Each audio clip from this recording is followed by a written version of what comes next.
दुर्गा सप्तशती पाठ 9वां अध्याय। ऋषि बोले, हे राजन, रक्त बीज के मर जाने पर शुंभ निशुंभ दैत्यों का क्रोध बढ़ गया। फिर दैत्यों की प्रधान सेना को लेकर निशुंभ युद्ध में दौड़ आया। उसके आगे पीछे दाएं बाएं बड़े बड़े दैत्य थे। वे क्रोध के मारे ओंठ काट रहे थे।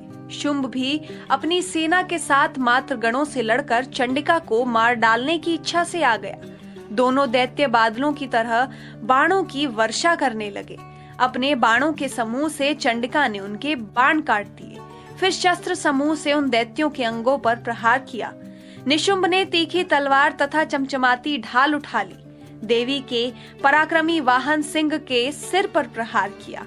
अपने वाहन पर इस प्रकार प्रहार होता देखकर देवी ने क्षुर नामक वाण द्वारा निशुंभ की बड़ी तलवार तथा 8 चंदों वाली ढाल काट दी। तलवार तथा ढाल के कट जाने पर उस दैत्य ने शक्ति चलाई।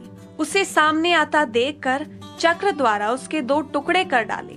तब तो अत्यंत कुपित होकर निशुंभ दानव ने शूल उठा लिया और उसे फेंक दिया।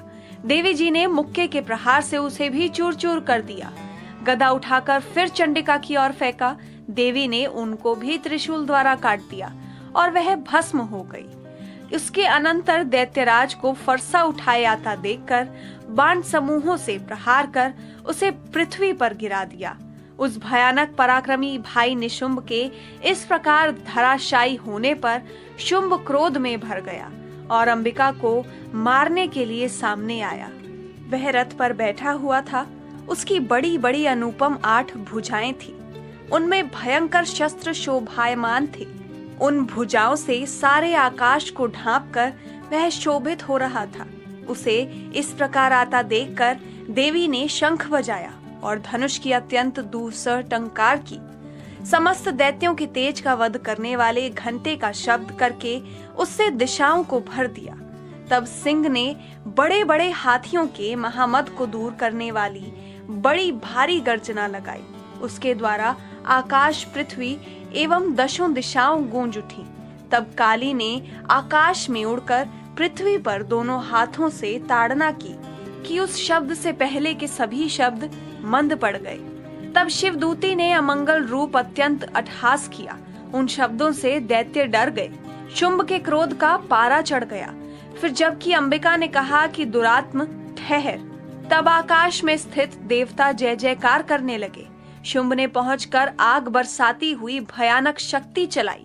अग्नि के पहाड़ की तरह आती हुई शक्ति देखकर देवी ने अग्नि की भारी उल्का से उसे हटा दिया। शुंभ ने फिर सिंहनाद किया। उससे त्रिलोक गूंज उठा। हे राजन, उस सिंहनाद का इतना घोर शब्द था जैसे कि वज्रपात हो। उसने अपने बाकी शब्दों को परास्त कर दिया। तब शुंभ द्वारा छोड़े हुए बाणों को देवी ने तथा देवी द्वारा चलाए बाणों को शुंभ ने अपने उग्र बाणों द्वारा सैकड़ों हजारों टुकड़े कर दिए। तब चंडिका ने कुपित होकर शुंभ को शूल से मारा। उसके लगते ही वह मूर्छित होकर पृथ्वी पर गिर पड़ा। इतने में निशुंभ चैतन्य होकर वहां पहुंच गया। हाथ में धनुष बाणों से काली तथा सिंह पर प्रहार कर दिया। उस दानवराज ने अपनी 10,000 भुजाएं बना ली। फिर चक्रों का प्रहार करने लगा। तब घोर संकटों का नाश करने वाली भगवती दुर्गा ने अपने बाणों से वे चक्र तथा सभी बाणों को काट गिराया। तब निशुंभ दैत्य सेना से आवृत होकर चंडिका के वध के लिए हाथ में गदा लेकर बड़े वेग से फेंका। वेग से आते हुए उसकी गदा की तीखी तलवार के द्वारा चंडिका ने काट दिया। फिर दैत्य ने शूल उठा लिया। शूल हाथ में लिए उस देवी पीड़क निशुंभ को आता देखकर चंडिका ने अपना शूल बेग से चलाकर उसकी छाती भींद दी। उसकी छाती के फटते ही उसी छाती से एक और महाबली पुरुष निकला।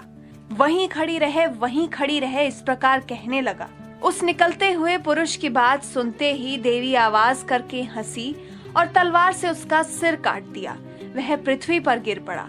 तब भयानक दाढ़ों वाला सिंह दाढ़ों के असुर के सिर चूर चूर कर खाने लगा। वैसे ही काल ने तथा शिवदूती ने बहुत से दैत्यों का भक्षण कर डाला। कुछ एक घोर संग्राम से भाग गए एवं कितने दैत्यों को काली तथा शिवदूती ने खा डाला और कई सिंह के ग्रास बन गए। अगला अध्याय अगली वीडियो में। तब तक के लिए जय माता दी।